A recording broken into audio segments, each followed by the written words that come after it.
اسحاق ڈار صاحب کہتے ہیں کہ وزن نہیں ڈالیں گے، بوجھ نہیں ڈالیں گے. مفتاح اسماعیل صاحب اور جو شاہد خاقان عباسی صاحب ہے وہ کہتے ہیں کہ آئی ایم ایف کے پاس گنجائش ہی نہیں ہے ہمارے پاس کہ نہ ہو. تو یہ بجٹ کی اوور آل کیا اس وقت سینس ہے؟ سیاسی طور پہ ایک پولیٹیکل بجٹ ہوگا یہ؟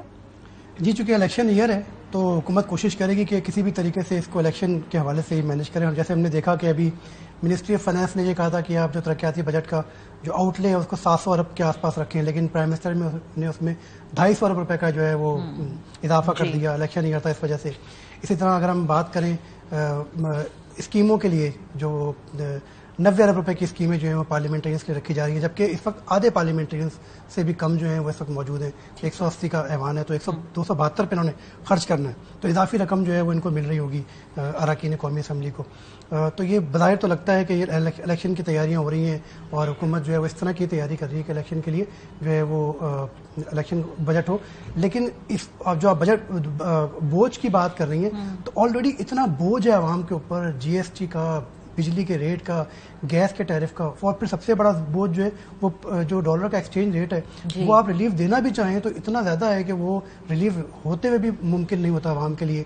بجلی مہنگی بن رہی ہوتی ہے، پھر اس سے جو صنعتیں ہیں وہ مہنگی بن رہی ہوتی ہیں، پھر ڈالر ہے نہیں تو جو روزگار ہے وہ ختم ہوتا جا رہا ہے. مسلسل جو ہے وہ بڑی صنعتیں پاکستان کی ان میں تقریباً 15% ڈاؤن ہوا ہے. وہ 0.79% ان کی گروتھ کا ٹارگیٹ تھا، -8% پر آ گئی ہیں. یہی حال جو ہے ایگریکلچر کے اندر ہے، یہی حال جو ہے وہ چھوٹی جو صنعتیں ہیں ان کے اندر ہے. تو روزگار سکڑ رہے ہیں اور لوگوں کے لیے مسائل ہیں. اور اگر حکومت اب جیسے انٹرنیشنل مارکیٹ کی بات کریں تو جو پچھلے سال جب یہ یوکرین اور اس کی وار کا سلسلہ ہوا تھا رشیا والی کا، تو انٹرنیشنل پرائسز بہت زیادہ اپ ہوئی تھی. کوئلے کی پرائس $400 کو پہنچی تھی، ایل این جی $40 کو پہنچ گئی تھی. اب وہ $13 پر ایل این جی آ گئی، کوئلہ $100 کے اوپر آ گیا ہے، اور جو انٹرنیشنل خام تیل ہے وہ $74 پر آ گیا ہے. تو اوور آل ہم دیکھتے ہیں کہ قیمتیں کم تو ہوں گی لیکن ہمارا جو ایکسچینج ریٹ ہے نا وہ ہمیں ایسے مار رہا ہوگا کہ حکومت کوشش کرے گی بھی تو وہ نہیں ہو پائے گا. پھر ساتھ ساتھ جو ہے وہ ہماری بجلی مہنگی ہو رہی ہوگی. اوپر سے اس صورتحال کے بعد انہوں نے 18% اپنا انفلیشن کا ریٹ رکھا تھا اور ہائیسٹ انفلیشن پاکستان میں اس سال ہم نے دیکھی. اسی طرح ابھی 21% تو یہ ٹارگیٹ رکھ رہے ہیں انفلیشن کو وہاں کنٹرول کرے اگلے مالی سال. تو یہ جو پیاری پیاری باتیں ڈار صاحب کر رہے ہیں اوبویسلی ایک سیاسی طور پہ انہوں نے یہ لوگوں کو بتانا بھی ہے نا کہ الیکشن ایئر سے پہلے کہ ہم آپ کو پہ بوجھ نہیں ڈالیں گے. تو جو پیاری پیاری باتیں کر رہے ہیں یہ ٹیکس بجٹ کے ڈاکیومنٹ کے اندر کیسے مینیفیسٹ ہوں گی؟ کیا پھر وہ وہاں پر ایک مصنوعی جعلی ٹارگیٹس کی جو ہم بات کر رہے ہیں کیا پھر وہی ہوگا صورتحال؟ پھر بعد میں ایک نیا بجٹ آئے گا 2 مہینے بعد 3 مہینے بعد اگر الیکشن ہوتا ہے حکومت نیا بجٹ لے کر آئے گی جو مزید آئے گی. دیکھیں 2 باتیں تو ثابت ہیں کہ جب جیسی یہ الیکشن ہوگا اور اگر کیئر ٹیکر گورنمنٹ اس وقت بجٹ بنا رہی ہے پنجاب میں اور خیبر پختونخوا میں وہ تو 60 ڈیز سے زیادہ چل ہی نہیں سکتا. ان کو جو ہے نئی گورنمنٹ کو وہاں آ کے ایک منی بجٹ وہاں پر دینا ہے. کے پی میں بھی اور پنجاب میں بھی یہ لا ہے. اس کے ساتھ اگر یہ گورنمنٹ جو ہے وہ سنا ہے کہ 12 یا 13 اگست اس کا لاسٹ ڈے ہوگا تو اس کے بعد اگر کیئر ٹیکر گورنمنٹ آ کے جو ہے وہ آئی ایم ایف سے ٹاکس کرتی ہے کیونکہ اس کے بغیر گزارا نہیں ہے. ہمیں ہر حال میں اکتوبر سے پہلے ایک نیا پروگرام آئی ایم ایف سے لینا پڑے گا ورنہ پھر ہماری جو دسمبر کی تقریباً $11 ارب کی جو ہے وہ ادائیگیاں ہیں پورے فسکل ایئر میں $24 بلین کی ہماری ادائیگیاں وہ کیسے ہوں گی؟ فرینڈ آف پاکستان تو ہمیں اتنا ہیلپ نہیں کر سکتے. تو پھر آئی ایم ایف نہیں آئے گا تو پھر ایشیائی ترقیاتی بینک نہیں آئے گا ہمارے پروجیکٹس کے اندر، ورلڈ بینک نہیں آئے گا. سب نے ہمارے پی ایس ڈی پی میں آ کے ہمارے ترقیاتی پروگرام میں آ کے شامل ہونا ہے. تو وہ ان کا اعتماد ختم ہوگا تو ہمیں ہر حال میں اکتوبر کے اندر آئی ایم ایف سے ایک نیا پروگرام لینا پڑے گا اور وہ پھر کیئر ٹیکر گورنمنٹ لے رہی ہوگی. ساتھ ساتھ اگر وہ نئی گورنمنٹ آ جاتی ہے تو اس کو آتے ہی سب سے پہلا کام جو ہے وہ نومبر میں ایک منی بجٹ دینا پڑ جائے گا. وہ تمام کے تمام اہداف جو آئی ایم ایف سے سیٹ کیے جائیں گے ان کے اوپر عمل درآمد کرنا پڑے گا اور پوری کی پوری ایک نئی چین ہم دیکھیں گے جو اس سے زیادہ سخت جو ہے وہ پروگرام کے اوپر ہوں گی.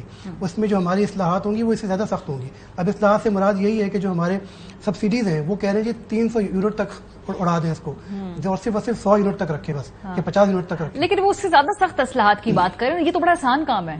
لوگ کہتے ہیں نا کہ یہ سخت فیصلے ہیں، پیٹرول کی قیمت بڑھانا، بجلی کی قیمت، یہ آسان فیصلے ہیں. سخت فیصلہ پتہ ہے کیا ہے؟ ٹیکس نیٹ کو ایکسٹینڈ کرنا، ریٹیل پہ ٹیکس لگانا کیونکہ وہاں ووٹر جو ہے افیکٹ ہوتا ہے، زرعی ٹیکس لگانا. یہ سخت فیصلے آسان فیصلے ہیں یہ جو کرنے والے ہیں وہ نہیں کرنے. تو وہ تو آئی ایم ایف غالباً اس طرف جو ہے اب آپ کو زیادہ دھکیلے گا. جی بالکل، جیسے ہم نے دیکھا کہ سی این آئی سی کی شرط ابھی تک جو ہے وہ نرم ہے. سبسڈیز کون لے کے جا رہا ہے؟ یوجا کھاد کے نام پر کس کو یوجا کھاد مل رہی ہے اور اتنا بڑا فرق ہے. اسی طرح جو اس کے یو ایس ٹی کی سبسڈیز ہیں گھی کے اوپر ہے، چاول کے اوپر ہے، آٹے کا بھی ہم نے سنا ابھی تک وہ انکوائری مکمل نہیں ہوئی. 22 لاکھ تھیلے آٹے کے غائب ہیں جو کہ پرائم منسٹر کی اسکیم تھی اور سی ایم پنجاب کی اسکیم تھی. تو وہ ان تھیلوں کا ریکارڈ ابھی تک نہیں مل رہا, وہ کہاں کس کو بانٹے گئے ہیں.